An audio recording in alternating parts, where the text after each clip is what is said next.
ejo nibwo nabonye ko ntaje nzupfa narinzi ko ntazupfa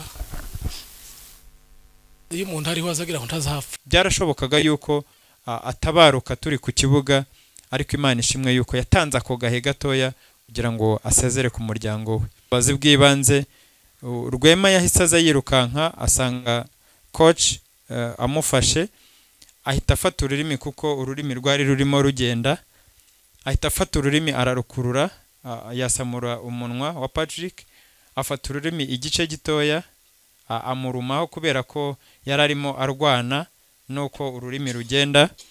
Hanyuma ururimi arufata igice gitoya, ariko abona kanya gatoya ko guhumeka, hanyuma ahita arumuha rwose, ararufata ururimi ruragaruka, umwuka kuko wabashaga gutambuka. Kandi nzambona nyine sinzi ko sinzi ico nyica, nzambona ntaco nyica, ariko Sebineza amaze gupfa nabonye ko ibintu byose bishoboka. Sebineza twarakuranye,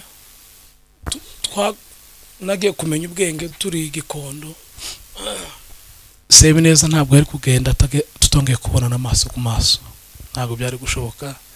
Umubyeyi wanjye ni inshuti, kuba rero tutakiri kumwe maze iminsi ndarana ubwoba. Patrick yabaye inshuti y'umuryango wanjye cyane, ku buryo yari wa muntu iyo yavaga muri siporo turi mu modoka yaransezeye, sinabimenye, tuza ari kumbwira ngo mama Kenti ndagusabye. Numvaga mfite icyizere, numvaga mfite kwizera ko Patrick atagenda gutya, ariko ubushake bw'Imana akenshi bujya busharirira abana b'abantu. Ku wa kane niho dukunda guhurira muri stade tugakora siporo. Patrick rero ntabwo hashize igihe kinini tubanye, cyane cyane ko na Magic ntabwo imaze igihe kinini, maze umwaka umwe n'amezi makeya, ariko mu gihe gitoya twamenyanye na Patrick, mu gihe gitoya twabanye na Patrick, twize ibintu byinshi biruta ko hari benshi twagiye tubana igihe kinini ndetse Kigali, ariko urugendo rwabo cyangwa se gutandukana kwabo natwe tugatandukana nta byinshi cyangwa se nta kinini tubigiyeho, ariko dufite byinshi, dufite ibihamya byinshi yuko Patrick ari umuntu. Niyo mpamvu bigaragara, niyo mpamvu igitaramo nk'iki tukizihiza kugira ngo dushimire Imana yuko yasaruye imbuto yeze. Kuwa kabiri nimugoroba nibwo dusanzwe dukora mu masaha ashyira saa moya n'igice, saa mbiri, nibwo twagiye muri stade ya Bugesera nk'uko bisanzwe tugiye gukora siporo. Patrick nawe yari yaje, ariko akaba yari amaze iminsi afite imvune. Dukina football, ntabwo dukora gym, dukina football. Akenshi hari igihe mu kibuga uhura n'umuntu akagira imvune ntoya cyangwa se idakomeye. Patrick nawe yari afite imvune, aza kugira ngo akore imyitozo imufasha kugira ngo imvune ye idatonekara. Ntabwo yari mu kibuga, yari bujye mu kibuga. Icyo gihe yaraje rero akora imyitozo yibanze mbere yuko dutangira imyitozo. Umutoza wacu n'uyu nguyu niwe tubana kenshi, aramuganiriza cyane cyane ko umutoza wacu ni imfura cyane, akunda kutuganiriza cyane. Ati Patrick, uyu munsi uriyumva ute, urumva uri bukore? Ati coach naje ariko ntago ndamera neza. Ati izo ngizo izibanze zibanziriza gukina umupira, ati izo ngizo zo ndazikora ariko ntabwo ndi bukina umupira. Baraganira coach abakinnye football mbere yuko hari izo bita makon yateraga kugira ngo dukoreremo imyitozo yinze mbere yuko dutangira gukina. Noneho coach akomeza kumureba, ariko Patrick amaze akanya gatoya yicara ku ruhande, yasaga nunaniwe, aricara ategana na coach aho yateraga makon. ubwo hashize umwanya coach yongera kumuvugisha, ashaka kumuvugisha cyane cyane ko akunda kuganira, dukunda kuganira iyo turi muri siporo mu kibuga dutebye. Niho rero coach yamuhamagaye ati Patrick ntiyamusubiza, ati Patrick ntiyamusubiza bwa kabiri, ati Patrick ntiyamusubiza bwa gatatu. Coach ahita abona yuko hari kitagenda neza, abona sa n'utangiye kumanuka, nibwo yahise yirukanka asanga atararyama hasi, ataragera hasi, ahita apfukama. Patrick amuryamaho amurangamiye, coach amureba imbere ye apfukamye, Patrick umutwe we uri ku bibero bya coach. Ubwo nanjye nibwo nari nkihagera, nibwo nari nkinjira, nari nakerewe, nsanga barimo barahamagara, natwe duhita duhurura tugiye kureba icyo Patrick abaye. Ariko njyewe nkihagera nagize ngo ni iby'abakinnyi wenda avuye mu kazi n'aga stress, hari isereri wendi ibayeho, numva yuko ari ibintu biri aho ngaho kubera ko ntari namenye ibyabanje. Turamwegera, nahise mwegera, njyewe ubwanjye wamukuyemo inkweto kugira ngo abone oxygen, mukuramo inkweto n'amasogisi yari yambaye, akomeza aryamye. Ariko kandi hari umuvandimwe witwa Rwema, nawe cyane cyane ko abantu babaye mu kibuga cyangwa se bafite ubumenyi ku butabazi bw'ibanze. Rwema yahise aza yirukanka asanga coach amufashe, ahita afata ururimi kuko ururimi rwari rurimo rugenda, ahita afata ururimi ararukurura, yasamura umunwa wa Patrick, afata ururimi igice gitoya amurumaho kubera ko yari arimo arwana nuko ururimi rugenda. Hanyuma ururimi arufata igice gitoya, ariko abona akanya gatoya ko guhumeka, hanyuma ahita arumuha rwose, ararufata ururimi ruragaruka umwuka kuko wabashaga gutambuka. Patrick hashize akanya gatoya arongera amera neza, tubona araje, aragarutse, aratureba ati nta kibazo. Hari umukinnyi wa ekipe ya Bugesera, abareba match za Bugesera bashobora kuba bamuzi, ufite imisatsi y'umweru w'igisore cyane w'umwataka, niwe wari urimo gukora siporo, azana amazi mu icupa, duhereza Patrick aranywa, hanyuma ayandi tuyamumenaho, aragaruka amera neza, aratambuka ati ntimugire ikibazo, ndakomeye, meze neza, mwebwe nimukore, njyewe ntabwo ndi bukore, ahubwo wenda reka mbe nicayeho gatoya. Ati turamubwira tutari ko Patrick, nubwo umeze neza, nubwo wiyumva umeze neza, ariko ujye kwa muganga. Ati ndajyayo. Turamubwira tuti ntukore ikosa ryo kujya mu rugo utabanje kunyura kwa muganga ngo urebe ikibazo ni ikihe, bimeze gute. Ati nta kibazo, yicaraho gatoya. Hari uwundi muvandimwe dukorana witwa Clement, niwe bicaranye aho bita kuri bench, baraganira. Aramubaza ati se Patrick, ibi bisanzwe bikubaho, usanzwe urwara umutima? Hatoya ati ibi bintu n'ubwa mbere bimbayeho, nanjye sinzi uko bigenze. Ati nari muzima, nta kibazo nigize ngira, sinzi ukuntu byagenze. Hanyuma hashize akanya aratemberaho, tubona nta kibazo. Ati mukore mwebwe ntimugire ikibazo. Ati noneho atirika nyinde njye kwa muganga. Twongera kumwihanangiriza, turamubwira tuti Patrick, ryo kugenda mu rugo utanyuze kwa muganga, tutariko reka tugutware tukugeze kwa muganga, ntutware imodoka, ntugende wenyine, reka tujyane.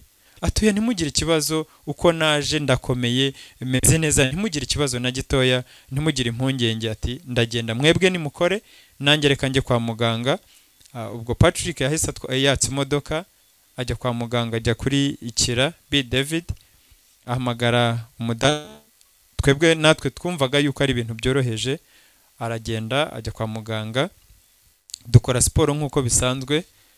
Dusoje dutashye, bamwe muri bagenzi bacu banyura kuri Kira, barimo uwitwa Jire, anyura kuri Kira, babona imodoka Patrick, baravuga bati iyi modoka ni ya Patrick, ashobora kuba ari hano.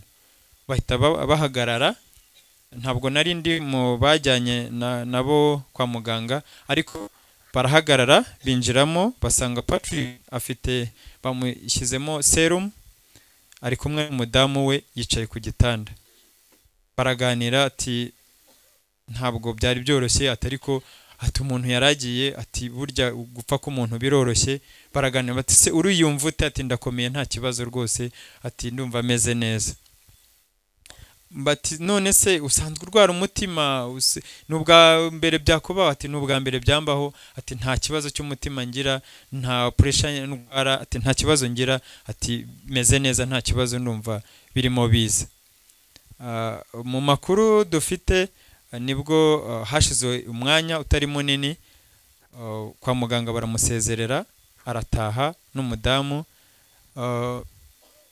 mu ejo bundi turi hano nibwo umudamu we yatuganirije dusanga nkuko bituranga nkuko ari inshingano zacu Patrick twaramukundaga mu gihe gitoya twamaranye ibyo twamwigiyeho byinshi mu kibuga akenshi ukunda guhura n'umuntu hari igihe ugira ishyaka ukamusunika cyangwa se ukamubangamira ariko Patrick icyo ari cyo cyose wamukoreraga byarangiriraga aho nta kibazo twigize tugirana na Patrick umuntu wari wese umwe muri twebwe nta rubanza nta kibazo na kimwe yarafitanye na Patrick umudamu we niwe watubwiye yuko adusigiye umutwaro kandi tugomba kusa barimo bava kwa muganga nibwo yamubwiye ngo bimbaho ku kibuga ati naje kubona abantu dukorana siporo bankunda cyane atuzi ko bankunda atuzi ko nabonye narebanaga na coach atuzi ko coach yarize atuzi ko bahuriye bose bakaza ari benshi ubona yuko bamfitiye urukundo twumva rero yuko uwo ni umutwaro umukoro dufite n'uwo Patrick adusigiye haba muri bagenzi tugenda cyangwa se abo tubana dufite umutwaro dufite inshingano zo gukunda no gukunda bagenzi bacu bavandimwe inshuti turi kumwe hano ubwo urugendo rwakomeje gutyo baraza nkuko umudamu yabitubwiye basangira ifunguro rya nimugoroba ari naho dushimira Imana yuko ari umukozi w'umuhanga kuko bakiza mu rugo byarashobokaga yuko icyo gihe tunanirwa gukora ubwo butabazi Imana yatunyujemo kugira ngo tubashe kumukurura ururimi abashe guhumeka byarashobokaga yuko atabaruka turi ku kibuga ariko Imana ishimwe yuko yatanze ako gahe gatoya kugira ngo asezere ku muryango we rero baraje basangira ifunguro ry'umugoroba ariko hashize umwanya mu makuru dufite nuko byongeye kumubaho bwa burwayi bwongera kumubaho hanyuma bajya kwa muganga bamushyira mu modoka bajya kwa muganga urugendo rwe rurangirira mu nzira kuko bageze kwa muganga yamaze kwitaba Imana inshuti bavandimwe dukomere kandi dukomezanye tube hafi y'umuryango mu bishoboka tukiri mu isi ibi bizakubaho nubwo bitoroha ariko birakwiye ko twakira umugambi w'Imana nagiye nganira n'abantu benshi bagiye bamupostinga bamuvuzeho byinshi nanjye bihamya ndabifite ariko hari umwe twaganiriye ejo ambwira ati abantu b'Imana ibasarura hakiri kare kugira ngo ibarinde ibibi bari bategereje wenda ibarinde ibyo bari kuzabona binyibutsa yuko wa mugani mu gihe gito yagishize umugabo dukorana nawe yapfuye urupfu nkuru nari ndimo mbivuga impamvu ntumva impamvu Imana inyereka abantu nk'aba ngaba byihuse twari turi kumwe kuwa gatanu kubera ko yari umudivantiste abenshi bashobora kuba bamuzi yitwa Pasteur Nyamaswa aherutse twari turi kumwe kuwa gatanu dupanga akazi ko ku cyumweru kuko numukoresha yari umukoresha wanjye niwe wari direct supervisor wanjye hanyuma kuwa gatanu dupanga ko ku cyumweru akazi tuzagakora nawe ajya kwa muganga ari kumwe n'umudamu we bicara baganira avugana n'umudamu we bategereje yuko binjira umudokiteri yari afite umurwayi arimo kuvura mbere yuko binjiramo bicaye kuri reception bategereje agenda ubwo nawe rero uko biri kose ntabwo mfite uburambe bwinshi ariko kandi nta muntu udashobotse wapfuye uru rupfu rwa Patrick na Pastor Nyamaswa abantu benshi bagenda bapfa uru rupfu nuko Imana iba ibasaruye. Ntabwo nerekwa, ntago mpanura, ariko ibyo umutimanama wanjye mpamanya n'abantu benshi nuko Patrick igihe kizagera duhure nawe, Imana idushoboza kugira ngo nategure dukoreshe igihe cyacu n'umwanya wacu dufite ku isi kugira ngo tuzasange Patrick. Dukomere umuryango, abana. Ubwo rero nsoza ngana ku musozo, nibwo mu gitondo nka saa 9 nibwo coach yahise abimenyesha ku rubuga, bitumenyesha ku rubuga. Mu gitondo nta wundi muntu wari wagize icyo avuga ku rubuga, ninjye wabibonyeho. Mu Kinyarwanda cye cyinshi yanditse yuko ati Patrick twatabaraga nimugoroba yafuye. Ntabwo yanditse ngo yapfuye, yanditse ngo yafuye. Ngira ngo nyine n'ibindi yavuze, ntabwo yavuze ko Patrick yapfuye. Mubaza coach, ibi bintu wanditse koko nibyo? Are you sure?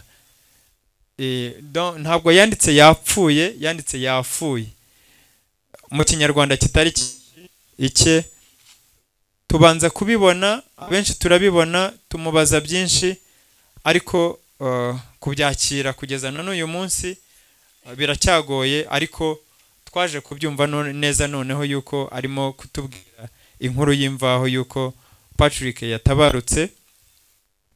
Hashize akanya nibwo ntabwo nari nzi yuko turerera hamwe, nibwo nabonye ku rubuga rwa Ecole Internationale Le Colibri nabo babitangaje yuko umwana Liam I think yuko na umubyeyi we yatabarutse. Nsanga ni Patrick twabanaga, twari turimo tuvuga, noneho ntangira kubyumva yuko Patrick yatabarutse. Ari naho nahuraga n'abandi bantu babana muri na madamu wa Patrick muri timu ya Shalom, batangira kubitangaza, noneho njya nemera yuko yatabarutse.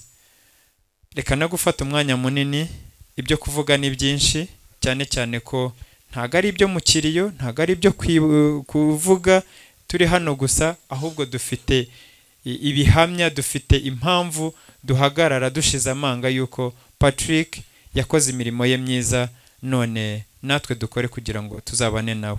Uwiteka abaho umugisha kandi dukomeze gukomera. Uwiteka bane natwe. Murakoze. Reka twakire abakorana nawe. Alexis Ruganzu yatuyobora muri iyo gahunda, hanyuma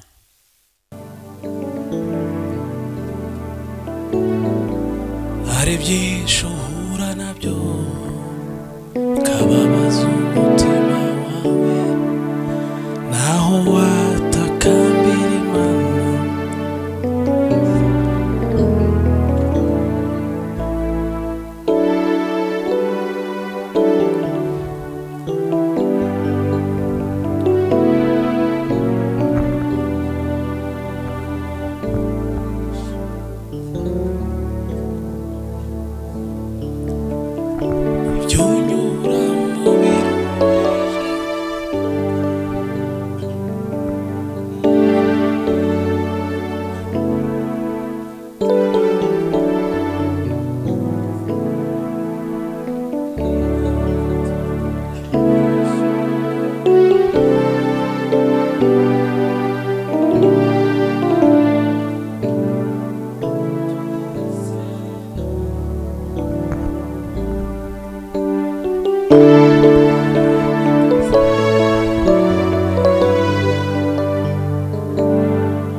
ubwa mbere mfushije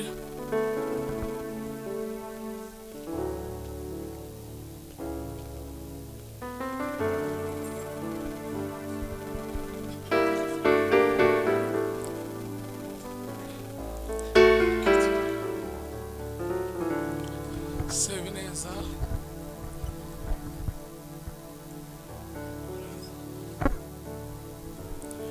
turi inshuti nagezaga mbona abantu bapfa batandukanye bapfuye hirya nkabona nyine nta kundi ukaba wabwira umuntu ijambo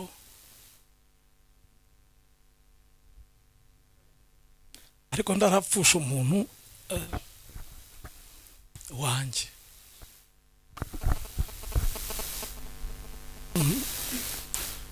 n'ubwa mbere mfushije Sebineza twarakoranye ariko ntitwakorana gusa nk'abantu basanzwe dukorana nk'inshuti magara tugera tubavandimwe neza tukaza twumva nditwo ntaho uzopfa twumva ntaho upfa ejo nibwo nabonye ko ntaje nzopfa nari nzi ko ntazopfa iyo umuntu ariho azagira ngo ntazapfa kandi nzambona nyine sinzi ko sinzi ico nyica nzambona ntaco nyica ariko Sebineza amaze gupfa nabonye ko ibintu byose bishoboka Sebineza twarakuranye nagiye kumenya ubwenge turi Gikondo mbo tubona turi kumwe n'abandi bahungu bakeya turakundana kandi dukundana mu masengesho mu ikorari muri Rwanje muri Ushindi tukundana dusenga ndamuzi neza na waranzi nta muntu nzi neza kuze Sebineza nkanje ntawe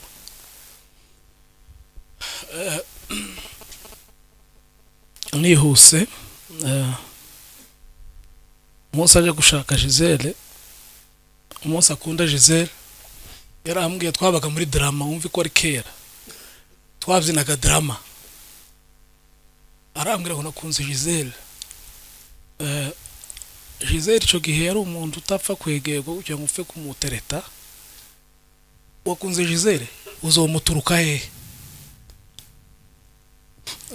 arambwira ngo namukunze ndambwira ati genda mubwire nyine kwa mukunze kwa kundi kwa basore aramubwira Gisele ndango yaramwangiye nko bwa mbere arambwira ngo yanze ndamubwira ati kuri abakobwa nta bantu babamwo ongera ugende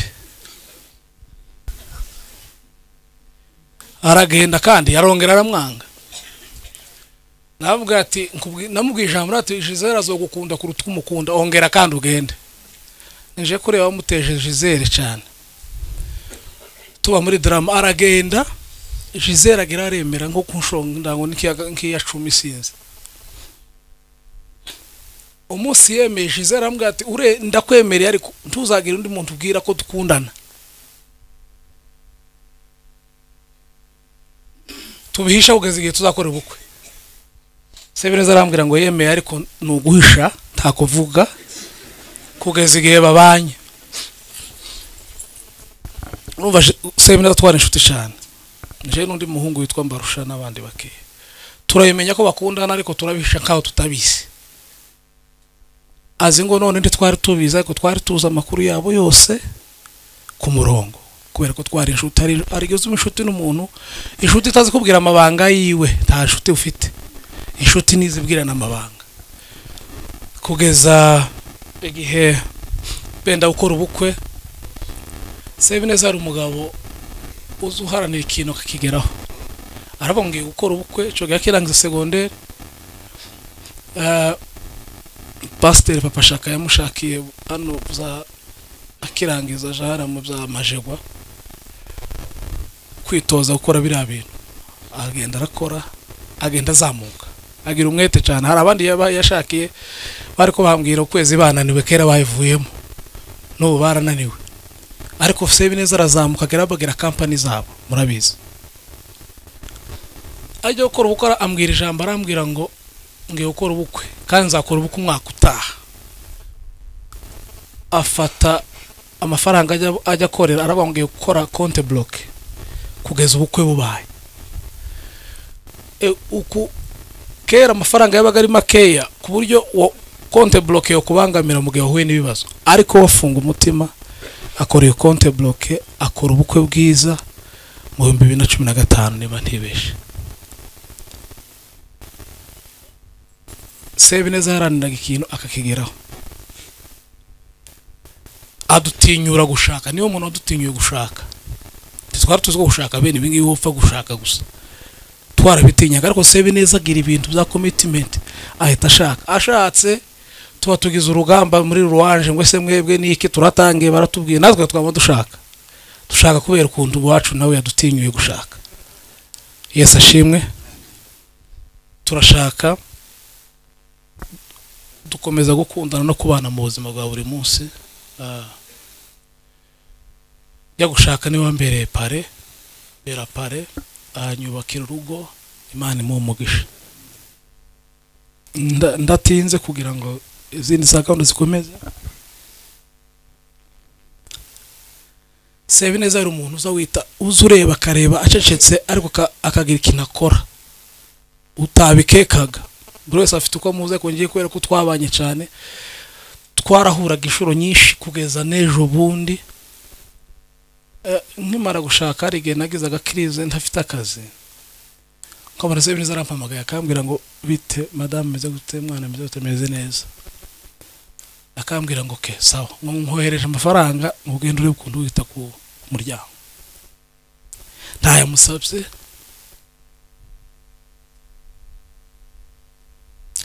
Imana mu mugisha. Sebineza ari umuterankunga wanje mu by'indirimbo, niwe nabwiraga igikorwa mbere y'abandi, kandi atari ko afite ubushobozi bwinshi gusa, kubera ko nzi ko ari inshuti akamfasha ibyo ashoboye. Ndamushimiye cyane. Hari abantu ujya uhura nabo ukumva uzabashimira igihe runaka, ariko agenda amushimiye neza. Imana mu mugisha. Mzara umwana wa mbere yageze mu rugo bisanzwe, ariko uyu wa kabiri nabyaye ejo bundi yagize umwete cyane wo kuza kumpemba, simenye ku mpamvu. Abwira izindi nshuti zacu ziri muri Amerika ati mwihute vuba tuje guhemba konfi yabyaye. Kandi umuntu yabyaye bwa kabiri buzobora ni nk'ibisanzwe n'ivya gatatu. Ohoro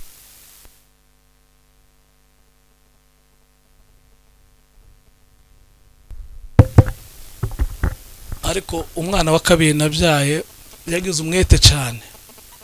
Nabyaye mu kwa 10 umwaka ushize, mbona afite umwete bwo gushaka uburyo bampemba, arabikora. Nkajya numva buri munsi arabashishikariza kwishura, sinzi ikintu cyari kimuriho ni iki ngiki. Arangije iwe na Giselle nko mu kwa mbere baragenda barahaha, bakora ibintu byose, baraza mu rugo n'imodoka yabo. Muri uyu mwaka ndibaza baraduhemba, tumarana umwanya munini tuganira twishimye, ariko kwari mu buryo bwo gusezerana. Muri uku kwa mbere, kwa kabiri kuraba, habe ejo bundi rero nsoza. Sebineza n'umuntu buri ashobora kuba yarankundaga kurusha uko namukundaga, kuko buri munsi nk'iyo hashiraga nk'ibyumweru 2 yaranyandikiraga, shalom konfi, umeze neza na famille, tumeze neza, ti urakoze, ntizoshira icumweru cyangwa ibyumweru batanyandikiye. Habe kuwa gatandatu twari mu giterane cy'urubyiruko muri Foursquare, twari duherukana ico gihe baza kunsura nko mu kwa mbere, harashize nk'ukwezi n'ibindi cyangwa amezi abiri bavuye mu rugo. Wa gatandatu aranyandikira arambwira ngo nabonye mufite igiterane cyiza kuri Foursquare, ati ndashaka ejo kuzaza gufata umugisha nanje w'icyo giterane, taba tuzaze karibu cyane. Hari nimugoroba ku cyumweru mu gitondo aranyandikira saa 3 arambwira ngo nisangaye Mutarama, ndamubwira ati ni saa 9. Icyo gihe sinasenze ku manywa, mu gitondo nayo ntegereje kujya mu gitaramo muri mugoroba kuko twari tumaze iminsi turunaniwe. Aza kare aho yaravuye gusengera, basohoka kare, aza kuri Foursquare kare nka saa 7 saa 8. Icyo gihe yahuye na Nzabakiza ku rusengero, bakomeza kuganira aho ngaho, bajya muri restaurant hafi ya Foursquare. Abarampamagaye rero ndi mu rugo, arambwira ngo Konfi bite sinageze ku rusengero rwanyu, muratangira sanga ndati ni saa 9, wahageze nahageze, tindi kumwe na Nzabakiza turicaye. Sawa sawa, nanjye ndi kwitegura, nari maze kwitegura ngiye kwambara ngiye kuza, ndambwira ati ko hari izuba waje ukamfata ukanzamukana, we ngo niko bonye, ndati niko mbonye. Ahita bahundaje, araza ahita mwa ngo soka vuba ntabwo dutinda, ndati ndarangije. Akana kanje kako karasohoka kajya kumusuhuza, barakina aho ngaho, asa nk'uwinjiye mu nzu, ahita asuhuza madamu n'umwana, arabata umwana we yarakuze, baganira biri, nanjye ndi kwambara inkweto, ntabwo twahagaze dusohoka. Dusohotse tujya ku rusengero, tuguma aho ngaho, akajya ambwira ngo twihute ngo ngenge kwishurira Nzabakiza. Yambwiye ngo narya araje yishure ngo atambona ko namukwepse. Arangije Nzabakiza ndati wewe reka ari kode yabo ndayizi, tuje gusenga ndaza ko turaza kuyohereza. Mpamagara Nzabakiza ndati ndi kumwe na Sebe neza twaje, wowe nurangiza ahita avuga ngo reka nanjye nze gusenga.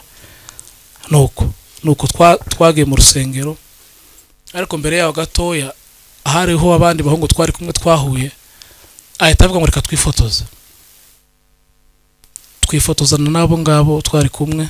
Ahita avuga ngo ariko ngo ndashaka ifoto yanjye na Konfi, ngo twifotozanye ifoto yanjye nawe. Turayifotoza bisanzwe, ndanayipostinga kuwa mbere. Arambwira ngo nimuhereze ifoto, muhereza zaziri turi kumwe twese. Arambwira ngo ndashaka ifoto yawe yandi twifotoje nawe. Nawe ati sinyifite uriya ntarayempatiye musa. Araseka ngo yimusabe, ndayimusaba ndayimuha, raho turakoze. Sebe neza ntabwo yari kugenda tutongeye kubona n'amaso ku maso, ntabwo byari gushoboka. Umubyeyi wanjye ni inshuti, kuba rero tutakiri kumwe maze iminsi ndarana ubwoba kubera Sebe neza, ntabwo bisanzwe, ariko ni mu isi, natwe turi mu rugendo. Nihanganisha Gisele n'umuryango, abavandimwe mwese mukomere, mu isi ntabwo ari iwacu. Sebe neza tuzamusanga. Murakoze, Imana ibahe umugisha mwinshi. Murakoze mwa wa mbere, ubundi araza nyuma. Hari n'ubuhamya tuza gutanga, ndagira ngo n'ingoro y'umwami n'amazu Yerusalemu yose n'inzu y'umuntu ukomeye wese arayitwika yose. Ingabo zose z'abakarudaya zari kumwe n'umutware w'abarinzi, zisenya inkike zose zari zikikije Yerusalemu.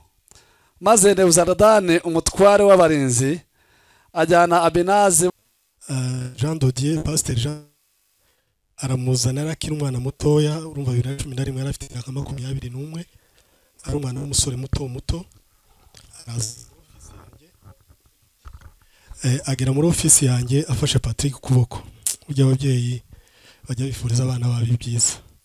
Ageze arambwira ati mufashe Patrick, mumuha akazi, mumutoze.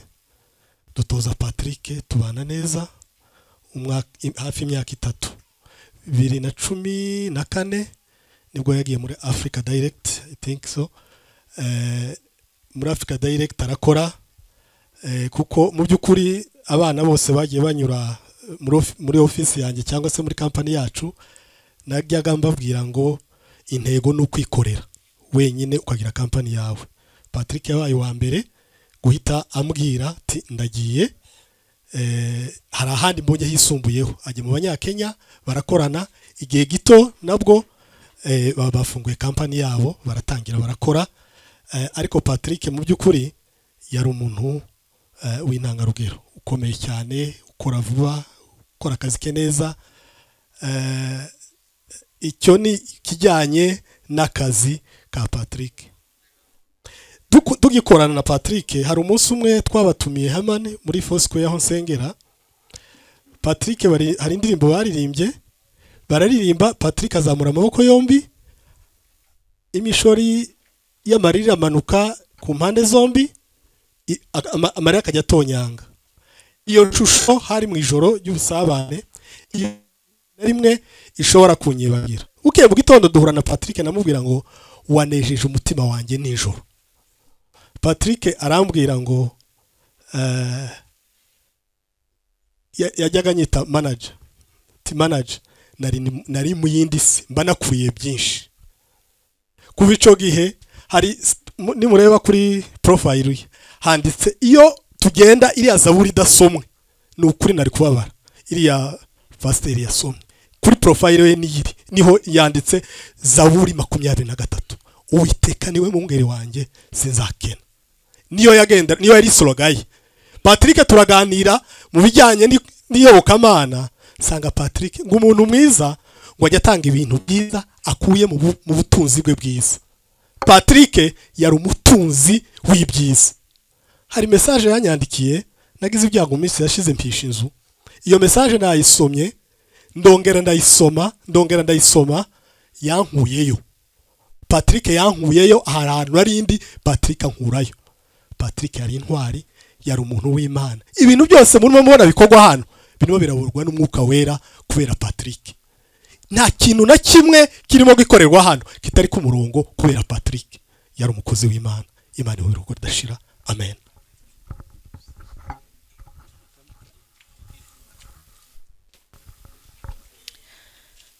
murakoze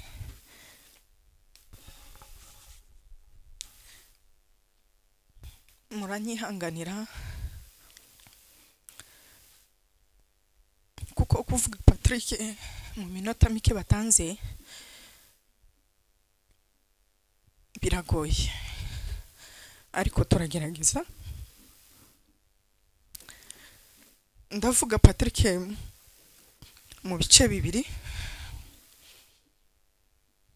ndamuvuga mu buzima busanzwe namenyanye na Patrick kubera umutware wanjye barakoranaga umunsi wa mbere namubonye yaje mu rugo dutuye Gikondo arampamagara ndamusanga ku muhanda hari ubutumwa yaranzaniye niwo munsi namubonye tumaze kubyara umwana wa mbere yazanye na timu baje kuduhemba ahita inshuti y'umuryango hari umunsi yaduhamagaye n'umugabo ajya kutwereka fiancé we nsanga ndamuzi Giselle twajyanye nabo mu rugendo rwa fiancé yabo kuko no mu buzima busanzwe ubu batwitaga pare marene kandi niko byari bimeze kuko byari biteganyijwe ko ari twe tuba marene na pare ariko bitewe n'izindi mpamvu umuntu atavuga birahinduka ariko twagumye kuba pare na marene mu buzima bwabo bwose bwa fiançailles baba inshuti y'umuryango cyane byimbitse ntago nabona uko nabivuga kuko araho biri kugera ntabitekereza nkumva nshobora kuba ndi kudreaminga ndi kurota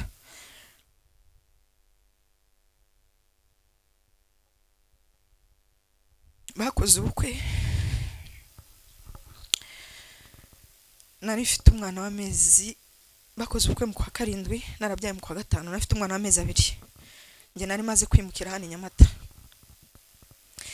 natwaye umwana musiga kwa musaza wanjye Kicukiro kugira ngo ntabe ubukwe bwabo kuko ibintu byose abatashe ubukwe bwabo barabizi nakoreye Gisele protocole kuko yari umukobwa wanjye n'ubu niko anyita Marene. Nyuma yaho bakoze ubukwe barabana, ni byinshi byahetseho. Bukeye aratubwira ngo arashaka kudusanga Inyamata, arashaka kuza Inyamata. Ndabyibuka uwo munsi nari kumwe na Gisele turi gushaka ibibanza hano muri Nyamata, tujya hirya aho bita Kacyiru, dushima ikibanza ariko cari hasi cyane. Bigeze aho tusanga harimo ibibazo byinshi, dufata inzira, dufata abamotari, umuntu aratubwira ngo nimuze ari ahantu bita mu Gasenga hari ikibanza. Twazanye na Gisele tubona hano, tubonana n'uwo mukecuru wabagurishije atuye hano haruguru. Dushima hano nge na Gisele. Uwo munsi Patrick yaravuze ngo ahantu Kwizera yashimye na Marene turahemera. Niko baguze hano badusanga Inyamata. Ubwo buzima bwarahise. Patrick yabaye inshuti y'umuryango wanjye cyane ku buryo yari wa muntu iyo yavaga muri siporo bafite indi gahunda, arantu twataramiraga kwa gatanu, yacaga mu rugo akoga, akajya muri douche akoga. Yarisanzuraga mu rugo iwanjye mu buryo budasanzwe kuko yari umwana wacu mu rugo. Icyo gice cya mbere kirarangiye, ntago nabivuga byinshi. Baca umugani ngo wawe umuhisha mu nda. Twaje gukorana mu buzima bw'akazi, twaje gukorana. Ambera umuyobozi mu mipaka yose, nkaba umukozi ukorera ku mupaka w'i Kanombe. Hari ukuntu mubana n'umuyobozi mu kazi akakunaniza, ariko Patrick yari umuntu wari woroheje. Mu bakozi bose dukorana ntawamenyaga ko ari we muyobozi ushinzwe abakozi. Yatuyoboye neza. Ni byinshi twamuvuga mu byerekeye akazi. Ndavuga mu minsi ya nyuma ye, mu cyumweru cyashize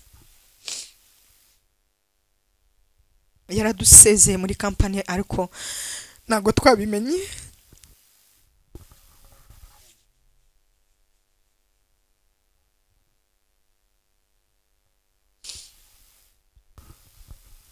Yandikaga ku rubuga akandika Ramazani, iyi dosiye si wowe wayikoze kuko itabona exit. Agahamagara akaruka bahamagara kuri telefone, ati ndashaka ko iki cyumweru cyose mukurikirana amadosiye yose muyaregularize ku buryo nta dosiye nimwe izapendinga izaba yarangiye. Icyumweru cyarangiye ubona ari byo turimo, kuko ku kibuga ari njye ugira dosiye nyinshi ukora wenyine. Yararushaje muri system wenyine, arambwira ngo ndagukorera amadosiye yose kuva 2003 mwaka ushize, ndagukorera Excel ujye muri system ugenda ureba izidafite exit, ureba impamvu iyi dosiye iri bukunanire, unsaba umusahada ndakubwira uko tubigenza.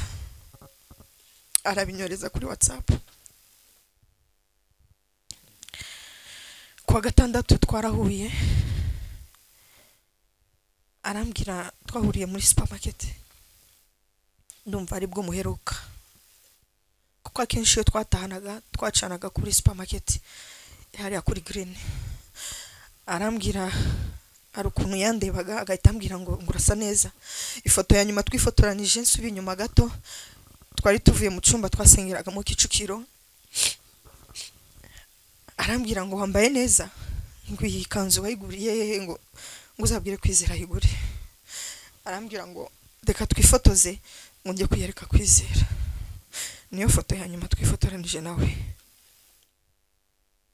Ubwo muri supermarket arambwira ko twinjiragamo kenshi agakunda kungurira iriya shikarete ya Mantos. Arambwira ngo uyu munsi ntabwo uri buyifate. Ndamubwira ati nibisanzwe nikire. Ndayifata. Arambwira ngo se waguriye iki abana? Ndamubwira ati bantumye akagorirose. Ati kangurire nanjye abari konshira bari hamwe. Turasohokana. Ndamubwira ati ko nta modoka ifite. Arambwira ngo mvuye mu nama ngo urabizi imodoka niya Kwizera. Ati none ume lift ngeze kwa Eugene. Abari yo nsigara mfate moto. Turi mu modoka yaransezeye. Nabimenye.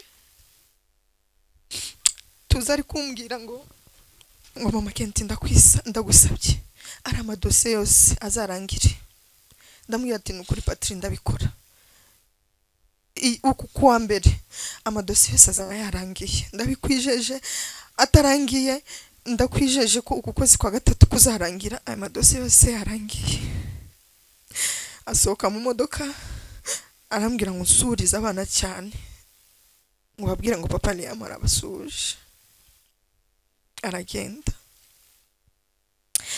Kuwa mbere yarampamagaye nijoro arambwira ngo hari dosiye yihutirwa nsoza kuko nibwo twavuganye kwa kabiri. Kuwa mbere yarampamagaye arambwira ngo hari dosiye yihutirwa y'umukiriya kandi umuntu uzinstalla ako kantu azagenda kwa gatatu.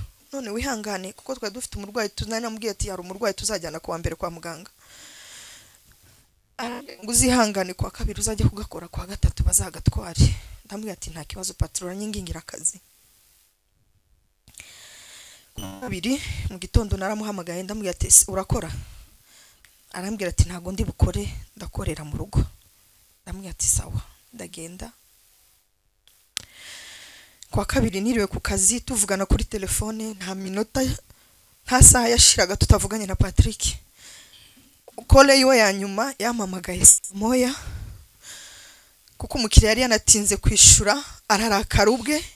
Arambwira aranyandikira arambwira ngo mama Kenti wihangane beta utinde ku kazi nijoro kugira ngo ejo kwa gatatu tazakora. Urumva ko yansezeraga yagiraga ngo byibuze nzamuherekeze muri iryo joro mubone agenda.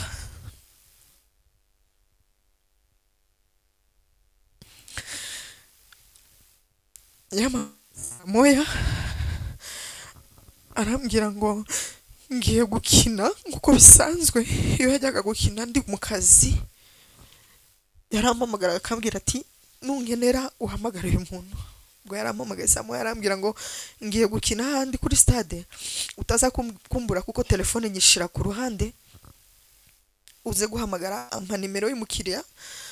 Arambwira uze kuvugana nawe Colini sohoka uyu mushire. Yamamagaye deja navuganye n'umukiriya kuko yaranesheje umutwe ari kumamagara.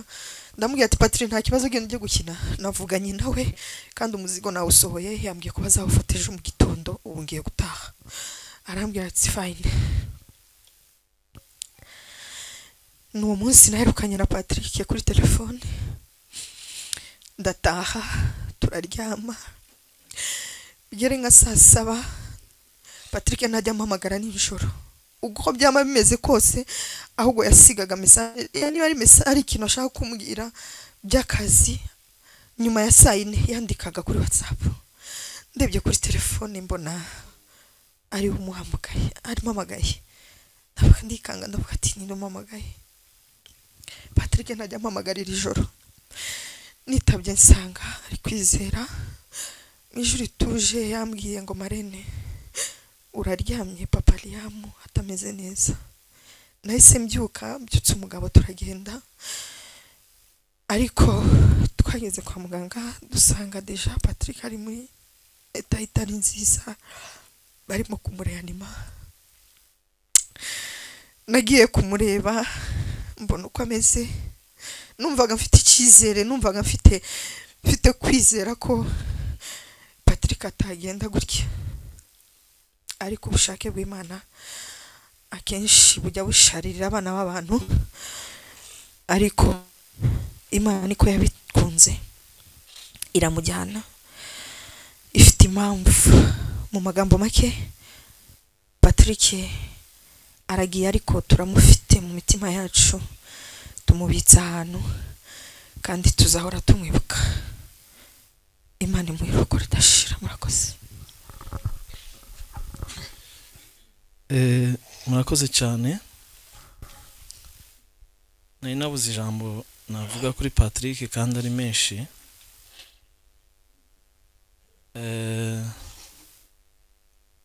Patrick twabaye abavandimwe,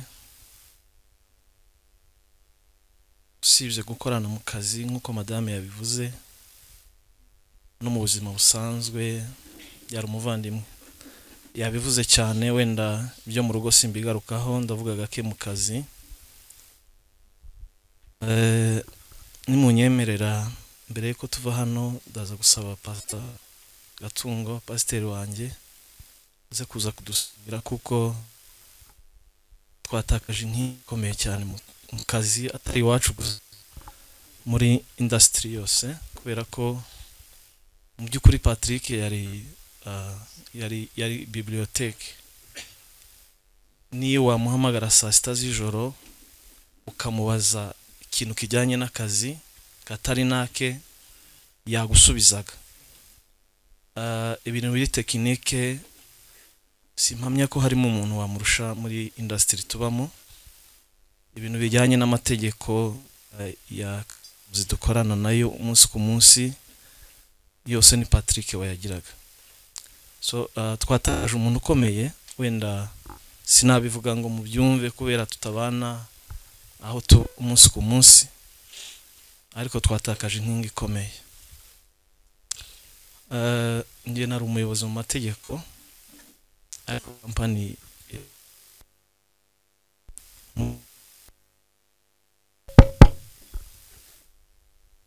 kugeza ubu n'ubu tuvugana, ntabwo namenya ko mfite amafaranga na gute kuri konti. Sinamenyaga abakozi bari bahembwe ryari. Ibyo byose byarize kandi bitari mu nshingano ze, kubera kuba umwizerwa mu kazi. Yari umwizerwa ku kindi kigero, wenda ntababwira ngo mubyumve. Hari bagenzi be babiri bagiye mu minsi ishize Amerika, aranyicaza, abagenzi banjye bagiye. Rero nguhaye mu kwezi kwa gatanu, gende urobanure mu bakozi bari kuri kibuga hano, ushaka abantu bazadusimbura. Mu by'ukuri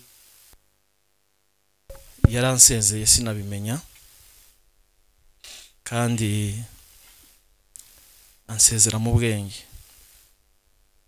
Nibwo yanyicaje anyereka ibintu bafite muri ofisi uko bikorwa,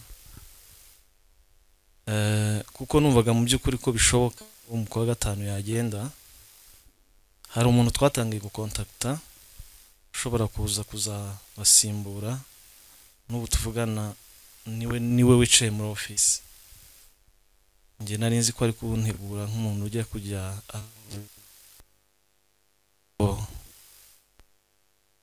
mambwira. Ndashima Imana ko nanye na Patrick neza, namwigiyeho byinshi mu buryo bwo gukira mu mafaranga, kwigirira icyizere.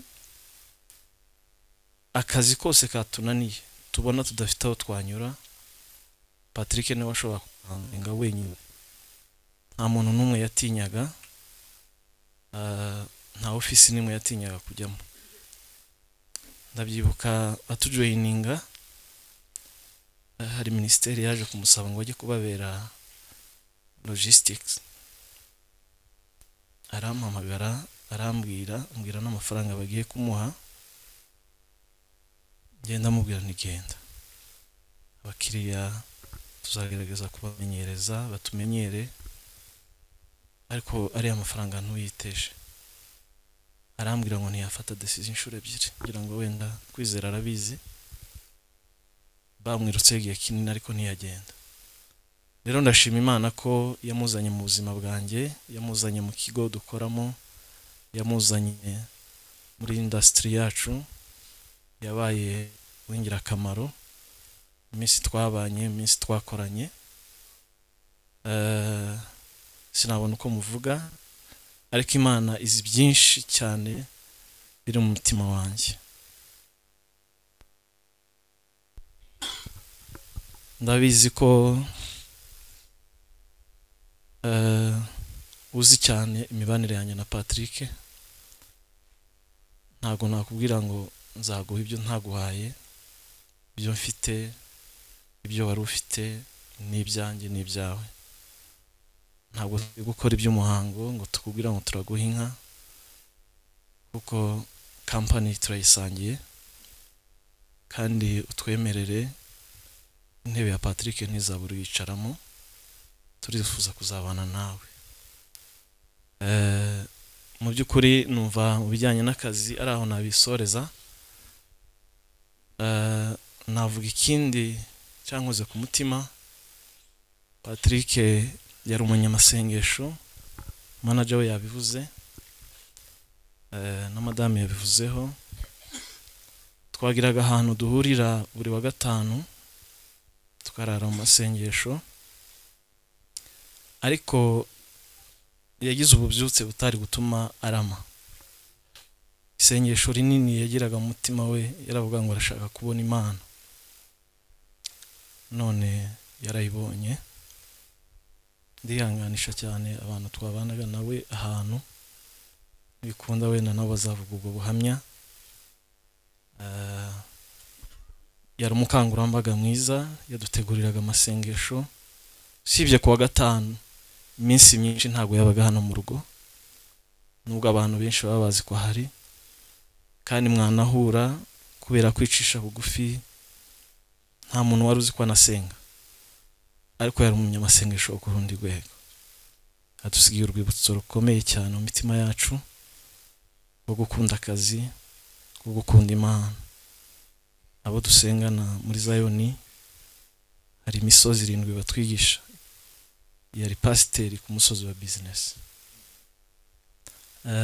nta muntu n'umwe wamuhamagaye mu bantu twakoranye ngo yange kumuha amakuru nkuko abandi benshi babikora n'umuntu wadutwaye umukiriya yaramuhamagaraga Patrick akamuha dokima twari dusanzwe dukoresha akamuha dokima akamugaidinga uko azamukorera mu by'ukuri ntabwo yari asanzwe birashoboka ko Imana yamwishubije kugira ngo ntazandure muri iyi si kandi turabihamya neza ko aho yagiye yageze amahoro rero harakaririmbo mu mbabarire gatoya cyane yakundaga kuririmba twaba turi muri ofisi twaba turi aho muri icyo cyumba ka James na Daniela ahirwa ufite isezerano fiye na Hope babaye bari hafi bakaturirimbire hanyuma pastor twemerere dusengere kuko no kwinjira muri ofisi biri kutunanira